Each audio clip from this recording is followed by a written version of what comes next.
Welcome back to my YouTube channel Telugu నీతి కథలు. ఈరోజు మనం ఉగాది పండుగ ఎందుకు జరుపుకుంటాం, ఉగాది పండుగ యొక్క విశిష్టత ఏమిటో తెలుసుకుందామా? Let's start our video. చాలా యుగాల క్రితం ఈ విశ్వం ఇంకా ఏర్పడలేదు.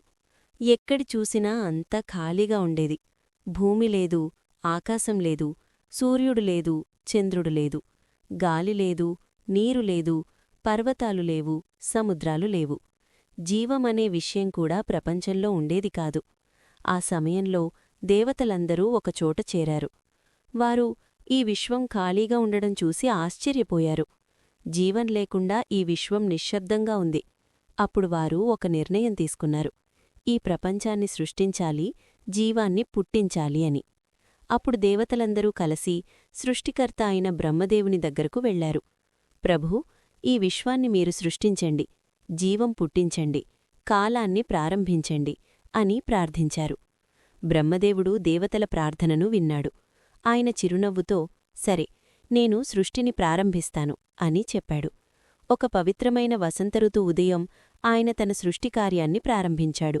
మొదట ఆయన కాలాన్ని సృష్టించాడు. కాలం లేకపోతే ఏ పని కూడా క్రమంగా జరగదు. అందుకే రోజూ రాత్రి, వారాలు, నెలలు, సంవత్సరాలు అనే భావనలను ఏర్పరిచాడు. తర్వాత ఆయన ఆకాశాన్ని సృష్టించాడు. అనంతమైన ఆకాశంలో ప్రకాశించే సూర్యుడిని ఉంచాడు. సూర్యుడు భూమికి వెలుతురు మరియు శక్తిని ఇచ్చాడు. రాత్రి సమయంలో ప్రపంచం చీకటిగా ఉండకూడదని ఆయన చంద్రుడిని సృష్టించాడు. చంద్రుని చల్లని కాంతి ప్రపంచానికి ప్రశాంతతనిచ్చింది. ఆకాశాన్ని అందంగా చేయడానికి అనేక నక్షత్రాలను కూడా సృష్టించాడు. తర్వాత ఆయన భూమిని సృష్టించాడు. భూమిపై పర్వతాలు, సముద్రాలు, నదులు, అడవులు ఏర్పడ్డాయి. గాలి, నీరు, అగ్ని, నేల అని ప్రకృతి తత్వాలు ఏర్పడ్డాయి. ఇవన్నీ కలిసి జీవం పుట్టడానికి సహాయపడ్డాయి. కొంతకాలం తర్వాత చెట్లు, మొక్కలు, పూలు పుట్టాయి.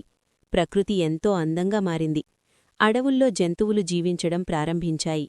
ఆకాశంలో పక్షులు ఎగరడం ప్రారంభించాయి. తర్వాత బ్రహ్మదేవుడు మనుష్యులను సృష్టించాడు.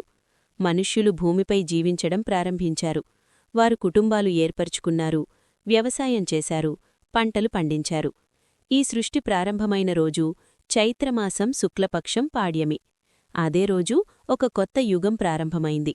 అందుకే ఆ రోజును యుగాది అని పిలిచారు. కాలక్రమంలో అది ఉగాదిగా మారింది. యుగ అంటే కాలం లేదా యుగం. ఆది అంటే ప్రారంభం. అంటే ఉగాది అంటే కొత్త కాలం ప్రారంభం అని అర్థం. ఆ రోజు నుండి ప్రతి సంవత్సరం ప్రజలు అదే రోజును కొత్త సంవత్సర ప్రారంభంగా జరుపుకుంటారు. కాలం గడుస్తూ వచ్చింది.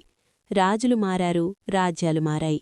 కాని ఉగాది పండుగను ప్రజలు ఎప్పటికీ మర్చిపోలేదు. ప్రతి సంవత్సరం వసంతఋతు వచ్చినప్పుడు ఈ పండుగను ఎంతో ఆనందంగా జరుపుకుంటారు. ఉగాది పండుగకు కొన్ని రోజుల ముందు నుండే ఇళ్లలో ఏర్పాట్లు మొదలవుతాయి. ప్రజలు తమ ఇళ్లను బాగా శుభ్రం చేస్తారు. పాత వస్తువులను తొలగిస్తారు. ఇది కేవలం శుభ్రత కోసం మాత్రమే కాదు, ఇది ఒక సంకేతం కూడా. గత సంవత్సరంలోని చెడు జ్ఞాపకాలను కూడా వదిలేయాలి అని భావిస్తారు. ఉగాది రోజు ఉదయం అందరూ త్వరగా లేచి నూనె స్నానం చేస్తారు.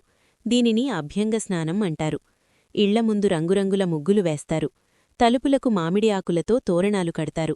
ఇవి శుభానికి, ఆరోగ్యానికి, సంపదకు సంకేతాలు. అందరూ కొత్తబట్టలు ధరిస్తారు. కుటుంబ సభ్యులు కలిసి దేవాలయాలకు వెళ్లి దేవుణ్ణి ప్రార్థిస్తారు. కొత్త సంవత్సరం మంచి జరగాలని కోరుకుంటారు. ఉగాది రోజు ప్రత్యేకంగా చేసే వంటకం ఉగాది పచ్చడి. ఈ పచ్చడిలో 6 రుచులుంటాయి: బెల్లం, తీపి; వేపపూలు, చేదు; చింతపండు, పులుపు; మిరపకాయ, కారం; ఉప్పు; మామిడికాయ, వగరు. ఈ 6 రుచులు జీవితంలో 6 భావాలను సూచిస్తాయి: ఆనందం, బాధ, ఆశ్చర్యం, కోపం, ఆసక్తి, కొత్త అనుభవాలు. ఇవన్నీ జీవితంలో భాగమే. అందుకే ఉగాది పచ్చడి మనకు ఒక గొప్ప పాఠం చెప్తుంది: జీవితం ఎప్పుడూ ఒకేలా ఉండదు. ఉగాది రోజు మరో ముఖ్యమైన సాంప్రదాయం పంచాంగ శ్రవణం.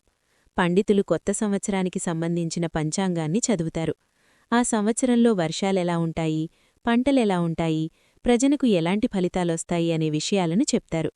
గ్రామాల్లో ప్రజలందరూ కలిసి పంచాంగం వింటారు. ఉగాది రోజు పెద్దలను గౌరవించడం కూడా ఒక మంచి సాంప్రదాయం. చిన్నవారు పెద్దల పాదాలు తాకి ఆశీర్వాదాలు తీసుకుంటారు. పెద్దలు వారికి మంచి మాటలు చెప్తారు. కొన్ని ప్రాంతాల్లో కవితా కార్యక్రమాలు జరుగుతాయి. కవులు కొత్త కవితలు చదువుతారు. సంగీత కార్యక్రమాలు కూడా జరుగుతాయి. ఇలా ఉగాది పండుగ కేవలం ఒక పండుగ మాత్రమే కాదు, ఇది మన సంస్కృతి, సాంప్రదాయం, ఆనందం, ఆశల పండుగ. ఈ పండుగ మనకు ఒక గొప్ప సందేశమిస్తుంది. ప్రతి సంవత్సరం మనకు ఒక కొత్త అవకాశం. గతంలో చేసిన తప్పులను సరిచేసుకోవడానికి, మంచి పనులు చేయడానికి ఒక కొత్త ప్రారంభం. ప్రతి సంవత్సరం ఉగాది వచ్చినప్పుడు ప్రజలు ఆనందంగా ఉగాది శుభాకాంక్షలు చెప్పుకుంటారు. కుటుంబ సభ్యులు, స్నేహితులు కలిసి పండుగను ఆనందంగా జరుపుకుంటారు. ఇలా ఉగాది పండుగ మనకు ఆశ, ఆనందం, కొత్త కలలు, కొత్త లక్ష్యాలను ఇచ్చే ఒక గొప్ప పండుగగా నిలిచింది. Thank you for watching my video.